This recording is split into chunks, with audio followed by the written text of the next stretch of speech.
Good afternoon, everyone. I'm here to introduce Myra Mimlitsch-Gray, who's undoubtedly rocked many of our worlds when we first were introduced to forming and raising. It's not just her forming ability, though, but her perception of what an object is that has truly reverberated throughout our field. Myra has done many things, and I only have a short list, as I promised her. Her work is currently in the collection of many museums, including the Met, the Renwick, the Victorian Albert, and MAD. Some of her awards include an individual artist fellowship from the Tiffany Foundation, the National Endowment for the Arts, and two of the New York Foundations for the Arts.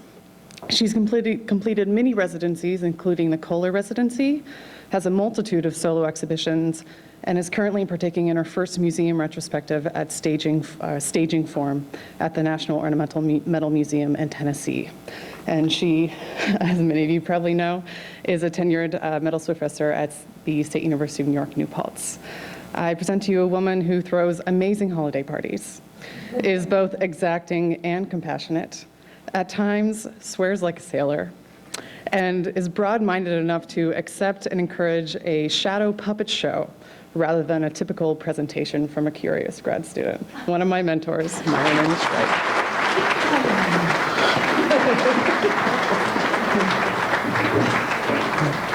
Hi, thank you for that lovely introduction, Allison.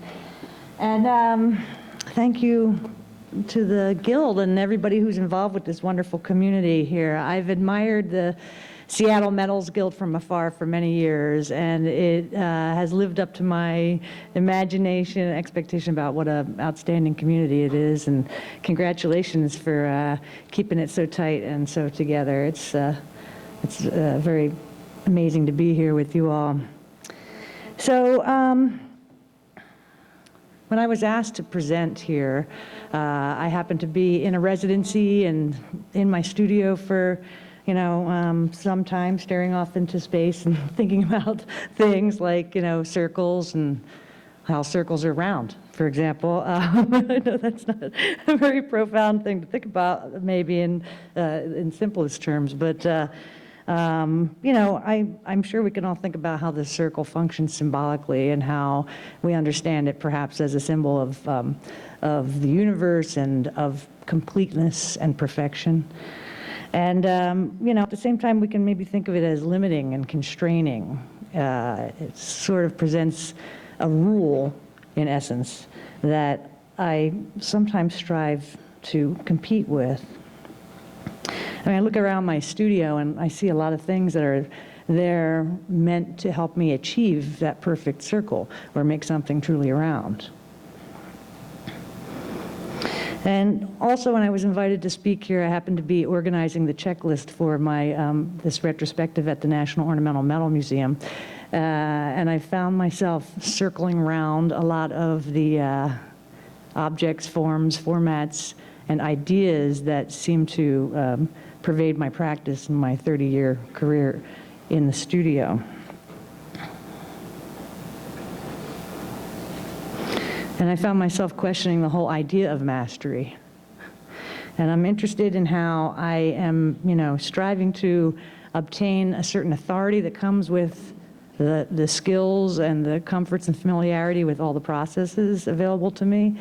And at the same time, I sort of am constantly undermining that by presenting alternative strategies toward the process of both thinking and making in metal. I enjoy, the freedom of sketching and model making. It's a really big part of my process. And so I stage these situations of imperfection in the work through the freedom of pouring wax, for example. And then I will laboriously translate that model into a tighter model, into a rim that's then, meticulously cast, taken apart, put back together again, riveted onto sheet that's been formed and constructed into basically a lie. I'm interested in using those skills of the silversmith to create something that belies its very nature, and at the same time it presents itself as true.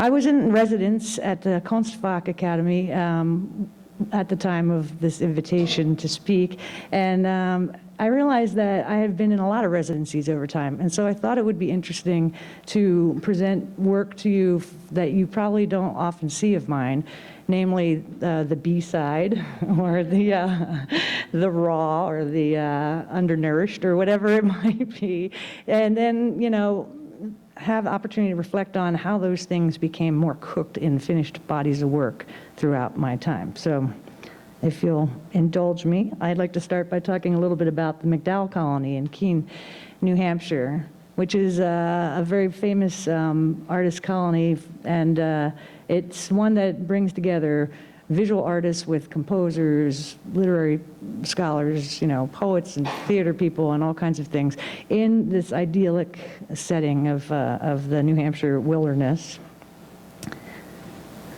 This was my studio at that time. And as a tip to anybody thinking about going there, you have a better chance of getting in if you apply for January.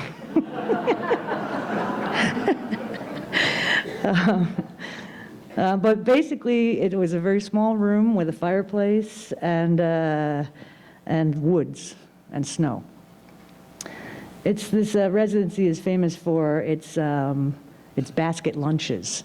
A truck pulls into the driveway and quietly the driver sneaks up onto your porch and leaves a box lunch. And you can just lay there in your room waiting for the lunch to arrive. And I did this for 3 weeks straight. And as you can see here, I went there at the age of 12. And, in retrospect, I know that I was too young for this experience, basically. I was there to escape something, but I had no reason to. I didn't really have anything to escape. And at the same time, I found it very interesting and challenging to work outside of my comfort of my bench space, beyond the tools that I'm familiar with. And so I proceeded with cardboard and a rock. And this is 1990. I'm pretty much 4 or 5 years out of grad school, trying to figure out what the hell I'm doing. And I had been interested in weapons and weaponry, both in a formal way, but also as images of power. And I pursued ways to analyze and maybe undermine how these objects models as such. So simply, again, working with cardboard and Xeroxes from the local library and a stick and a stone, I started to create these display systems by which to present the object and to cultivate some curiosity about various ways of looking at a stick and a stone. I was making these limp guns. This was made out of cardboard wrapped in copper flashing that I annealed in the fireplace and then wrapped it around to make these things that then wound up in the trash. And an advantage of working in a studio with a fireplace is that you can burn everything you make. It's really great. Nobody can see what you were doing in there. I also made this 10-foot long mace. And I always wanted to make a mace, but Kurt Matzdorf took all the commissions. I never got a chance to make a real mace. But this is one way to look at a mace. Just prior to going there, I had made these dueling pistols, and this was part of this series of work where I was investigating the container and the negative space of a container as a way to provoke consideration of the object itself that was now missing. And it is part of a longer series of work of bisecting hollowware and encasing hollowware forms, which I'll show some examples of here. But, after, I guess I can't tell if this happened before or after or during that residency year. These kind of gendered images of power, you just simply screw these in the bottom of your foot, and you're ready to rock. And this tea infuser, for example, which felt really naughty to use tool dip on silver. But obviously the fetish was at play in terms of how I was working both with the object and the image of the work. And later, this bottle stopper refers back, I think, to some of those pieces. It's both presenting an enlarged illustration of a bottle stopper in kind of an Oldbergian scale-up strategy. And at the same time, it's kind of like torso-ish and weapon-like and a little bit intimidating, perhaps, as an object. And it's ambiguous enough to not just be what it actually refers to. These hollowware pieces I referred to earlier, this is maybe typical of that series, where I gave myself the project of a journeyman. I think of myself as like a postmodern journeyman during this period, where I was, celebrating the history and the practice of silversmithing and trying to understand the legacy as such. And at the same time, I felt that history was like a albatross hanging around my neck. And so I was seeking to critique it and at the same time pay homage to it. I came to understand these things as portraiture. So I could make the object, and then I could bisect, split and splay the object out, and represent it as subject. And in this way, I became more of a student of silversmithing. In later work, I could give you the entire object, but it would be encased. So I kind of denied its visual potency and provoked you to probe it. And then later on, it's just all hanging out. These are, hand-wrought, hollow, raised, formed, fabricated, constructed. So, there's this Baroque excess being portrayed here. It's still a portrait. And in some ways, it's a melancholic image, if you look at it as sort of the demise of silver. On the other hand, it's a transitional object, and it has the potential to be an image of rebirth. So I'm interested in, again, from a position of mastery, being able to apply those skills toward a conversation about the place of silver in society. So while that last piece was kind of Baroque and fluid and really fun to make and surrealist, I also enjoy more of an analytic strategy to the work, and then this is part of the series called Magnification, where I was scanning hammered metal on a flatbed scanner, and then using that to create maps of objects later made in metal. So a piece like this, which is 4 feet across and constructed out of metal the thickness of a dime and weighing like 5 pounds, but basically a big pig of an object taking over the entire table and just casting its glow around the room. I was interested in making this like mythical, it's sort of like a construction of the myth of the hand wrought and all the romance around the arts and crafts movement. So,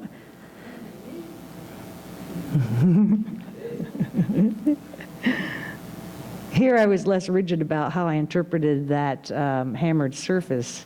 Just started picking out forms and repeating them and then constructing them together. And then applying the rim and the pie crust rim, which to me I understood as ideological. When we think of the edge of a hollowware piece, and we can think of it, the thickened edge as being practical, makes it less vulnerable to damage. And we can think of it as deceiving, because it makes the object look thicker than it is, thereby implying that it's made out of more material, like silver. And ideologically, it was to separate the handmade object from the industrially produced rolled edge that was part of modern industry. So I had heard about this residency that was thematic, and the call for applicants was based on the theme of surface. Obviously, I'm really interested in how the surface can seduce, it can reflect, it can deceive, and it can illustrate in so many different levels about the object itself and what the object may become. So I applied to this residency, and like McDowell, Banff is an absolutely idyllic and beautiful place to be I'm sure some people from the Pacific Northwest have been there. Unlike Banff, this was not an isolation situation. This was more like going back to school. There were 40 other artists there in new media and from all over the world. So for me, it was really exciting to be in the environment where I could assert my ideas about the decorative arts, about metalsmithing, about surface and the domestic object and all these types of things, but in conversation with a completely different range of people than what I was used to talking about these ideas with. So it was a tremendous opportunity for me. Again, you could see that I was quite young and a little bit wide-eyed. And maybe it's because I was afraid that I was getting stared down by this this sheep whose whose relative I was wearing.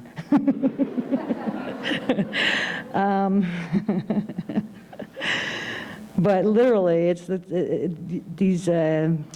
these beautiful animals are just like right in front of you. I'm taking that picture without a telephoto lens or anything. They're just walking right through. Again, very school-like. There were discussants, visiting artists brought in, visiting theorists, presentations based on the theme, and exhibition opportunities, all happening within a 12-week period. And I went there, and I had a room that was kind of in the ceramics area, and I also had access to an oxyacetylene torch in the garage outside sculpture, which was essentially a wood shop. So, you go there with some preconceived notions about what you may be accomplishing, but you obviously have to abandon those things when you get into that situation. Otherwise, you're not allowing yourself to grow through the challenges and the discomforts that being somewhere else and with other people present. But here you can see that I'm kind of trying to do some sort of translation from the circle of the hammer mark into this more like modernist, scored and bent Zeppelin-ish type of form. That was my intent.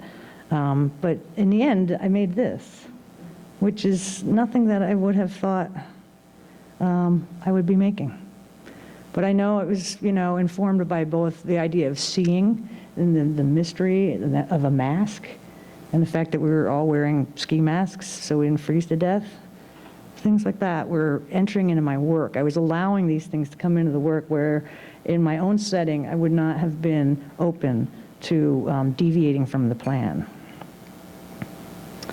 This last word, I'm sure, refers both to our conversations as well as to the elk that were constantly chasing me down the street. This teapot, which, it's interesting that the body is present in this work that I did to me. There's a head, an ominous head, the tongue, the hand, and there's that eye again. I made this piece again with a book press and a wood shop, and I used plywood to cut out dies and a lot of hammering over air, and then just bringing it all together with seams exposed. And I pickled it in the smallest amount of pickle you ever saw for a piece that's 4 feet long, that I obtained a cup of pickle from the local jeweler in Banff. And then I decided to have a show there called Hand Fraught. So this was the work that I accomplished in that 3-month period. And when I went back to my studio, I think that whole experience I gave myself permission to work like this. Again, I know I wouldn't have gone here otherwise, and it seemed really a great opportunity to just let those seams hang out. If you want it to go a certain direction, just stick another piece on, and then really own it, own that joint, own that reality of the process being revealed and the kind of improvisational aspect being maintained in the finished form. And here it is.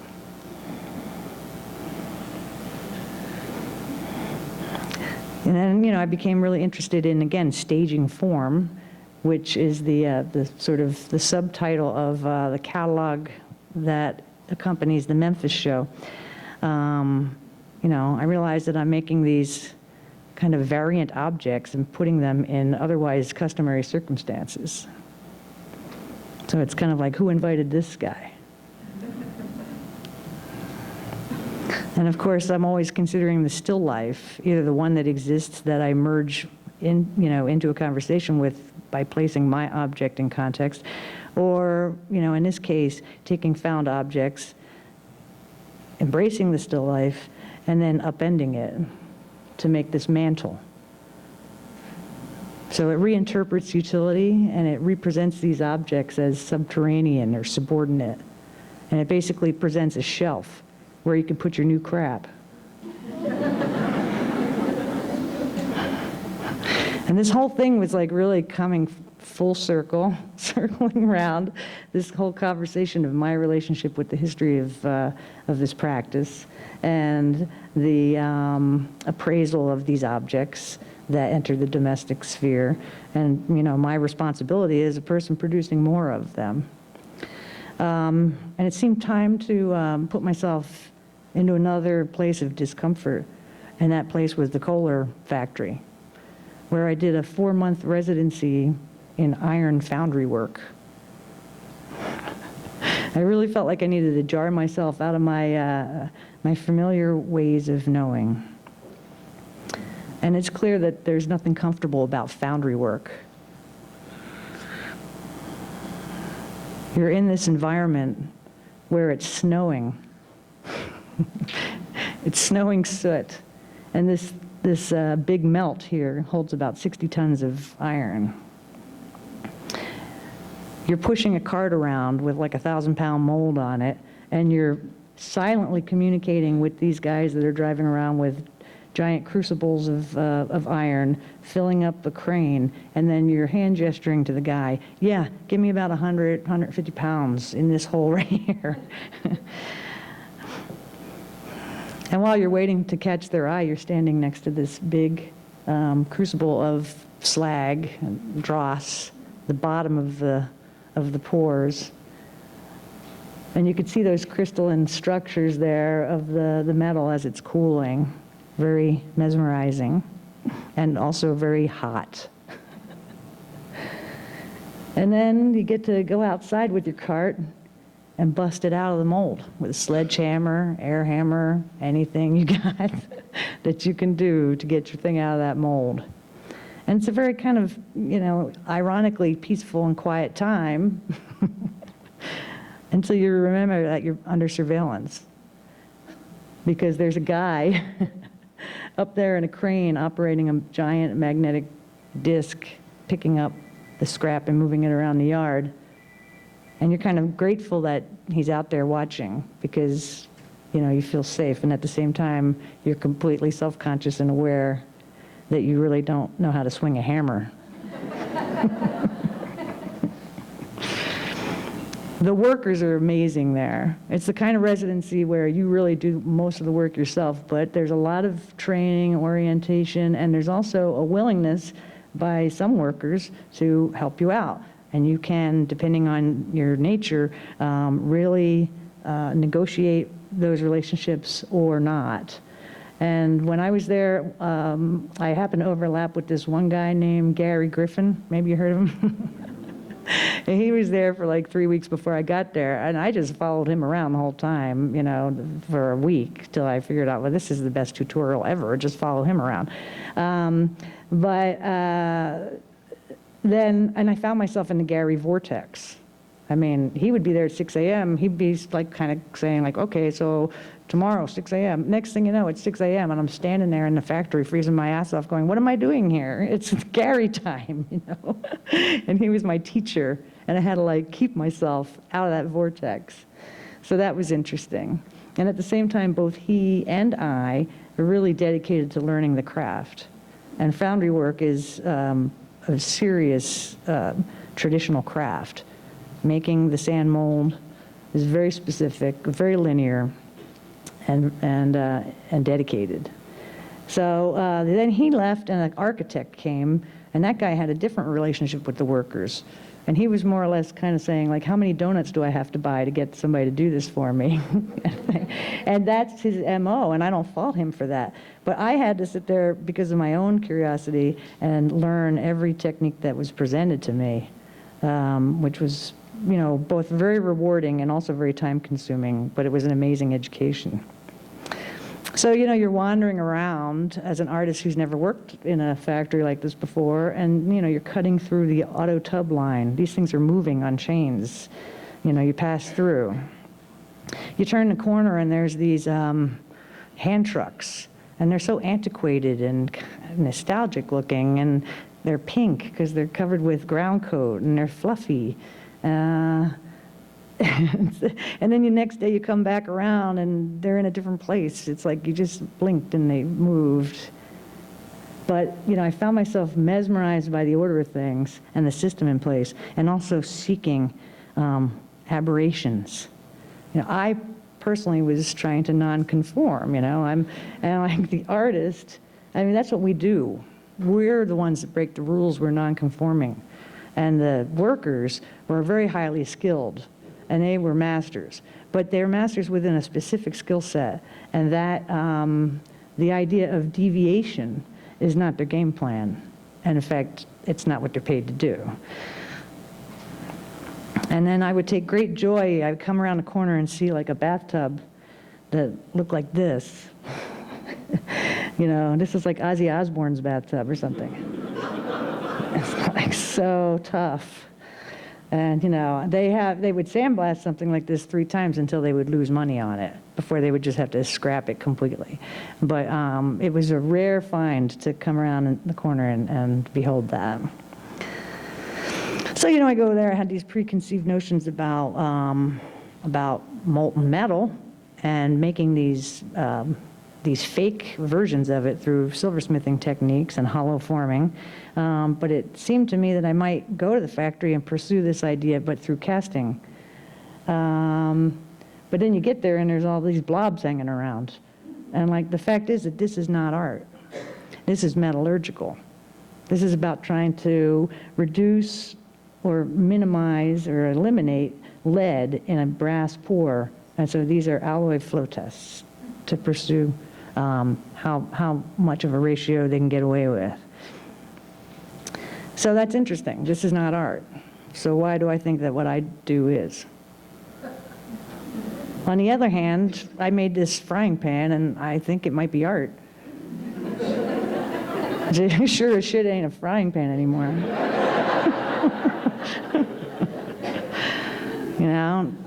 It's like... So... and I have to say that working this is basically like a kind of a blue-collar cast iron version of what I had known through the research I was doing with the candelabra work. But that cast iron and the familiarity is a great material outcome in terms of reaching a different audience, a broader audience, especially a factory audience. And these people would come up to talk to me about their frying pans, their mother's frying pans, the corn pone. This is, skillets that are based on bratwurst. And sometimes the bratwurst is a bratwurst. I was, kind of thinking of genetic modification and that kind of thing, but also just, cocks. Which was like not hard to do when there's like 300 men and 7 women on the factory floor. I was like... So meanwhile, I had that thing going on, and at the same time, I was trying to push against these parameters and restrictions of sand mold making. So I started to question, how can I make like a unique object in a production facility? And I returned to my old friend. I circled around, as it were, to scoring and bending cardboard, because I understood that in a planar way and as akin to the way that sheet metal works. For example, on the right are cups that I was making before the residency in silver, kind of just analyzing these various conditions of 12 points going down to 6 and random and rigid line work. And they got translated as these limbs over here on the left, or wherever, these guys. And I was really interested in how the qualities of the sketch and the cut of the knife, could be captured, and the sort of improvisational nature of the model making could be trapped, locked in, and preserved in this very fixed and dense metal solid. And on this one in particular, I really like that the cut and polished edge seems so specific. It's like an architectural drawing or something, and then the rest of it is, really, for me, capturing the fluidity of the moment. And yeah, it is a very fluid moment. And it's hard not to be absolutely mesmerized by the drama of the setting and the intensity of the discovery that it either did or did not work. So you go home to your own studio and it's like, yeah, what do I do with all these hammers and stakes? Where's my 60 tons of metal? And, I just started really riffing. I cut up t-shirt material, and then I started translating it in copper. I was trying to get back to celebrating the thinness, the strip. You bring the strip around into a loop, and you can articulate that loop through anticlastic and synclastic metalsmithing techniques.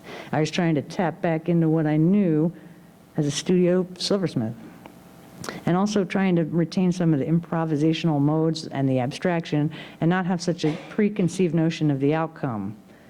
Thinking more about moving the metal like a drawing, I guess. But then when you cap it off, it suddenly becomes perhaps a serving surface, perhaps a container. Does it make an argument to return to the table as a functional object, perhaps, but one that isn't beholden to the historic reference, perhaps? So these are some of the things I was striving to do. Could this be a serving surface? And at the same time, it's like taking the shaker box and hitting it with an axe twice, and then maybe the metal becomes a handle, a knife rest, or whatever. But not. It's just basically a sculptural form that possibly illustrates those notions. It's a split slab, and at the same time, it's a very refined object, but I really like seeing it in kind of more of a derelict situation. And I'm starting to shoot my work more in these, in various situations to really expand the discourse that they might encourage. So these things, I've described them as like watching paint dry. I mean, it's a rendering of a squished something that went through a big roller, And it could be a platter, It could also be like the image of a bib, like a.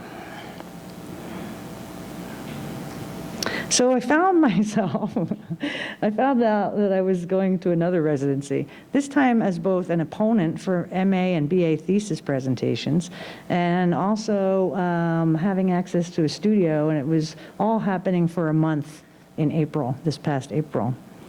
And I was really intrigued to go there because, my teacher, Richard Reinhardt, was a student of, through the Handy and Harman workshops, he was a student of Baron Fleming, who was the court silversmith of the King of Sweden, and he was also one of the key founders of the silversmithing program at Konstfack.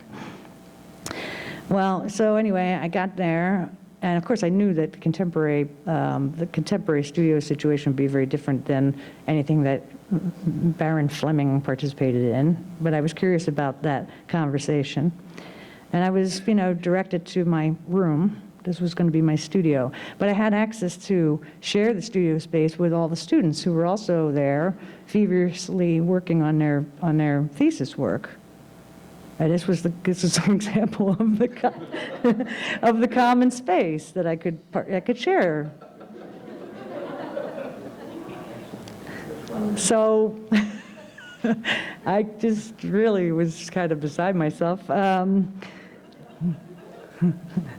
I decided if they can make a mess, so can I. So I started just to kind of, going back to my Kohler experience of 7 years prior and thinking, well, let's keep it loose. I started to cast cardboard again. And then I used what little metalsmithing tools I had available to make a tool for ramming sand so that this could be the core. And then by wrapping around cardboard I was pouring into the cardboard. So now the cardboard was a flask, the sand was the core, and I made these weird vessels. Then I started pouring the tin in between copper as a rivet, so it holds these things together. And I started thinking about like a conical, truncated cone that could just kind of go in and out and in and out. And this is just a model, but the idea that it could just go from, say, a stone setting, up to something made out of like, giant walls is kind of interesting to me, and what would happen as it progressed from that to that to that to that. And then this is like an analog version of 3D printing, kind of like pouring layers of molten tin. And I saw this when I was walking down the hall, and I found comfort in it.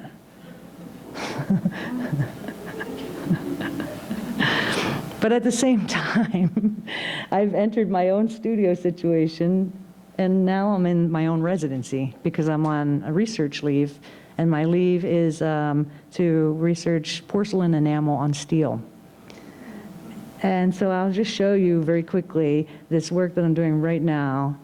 Basically, it's an attempt to try to get away from the precious, kind of constricting realities of the silver audience and the silver history, the silver context, and still, celebrate the utilitarian object and the quirky aspect and the clinical skin that is this, potential outcome from porcelain enamel on steel. I'm challenged to make something the scale that I like to work. So you have to make two things and stick them together. Now it's 2 feet long. I've given this kind of the Pottery Barn effect. Knocking the edge back and kind of revealing the form almost as using drawing, like that edge can function like a drawing when it's revealed. In these pieces, I'm letting the enamel leach through the cracks to reveal how the form is built.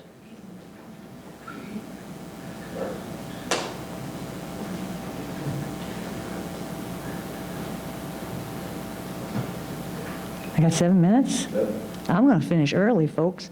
This is called speckled Dreyfus, just because, in my mind, it reminds me of Dreyfus, Henry Dreyfus, the designer, kind of the streamlining. And again, this idea of if you make like a off-kilter form, but you put that very familiar surface on it, what kind of conversation can be provoked by that?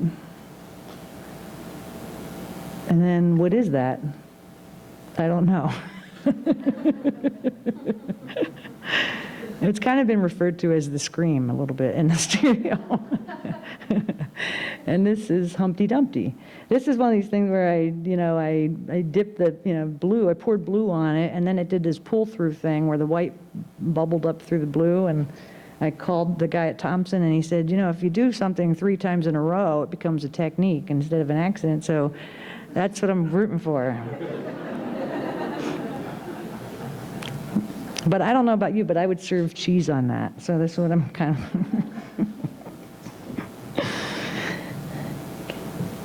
And these are pretty big. This is like, it's about 9 inches.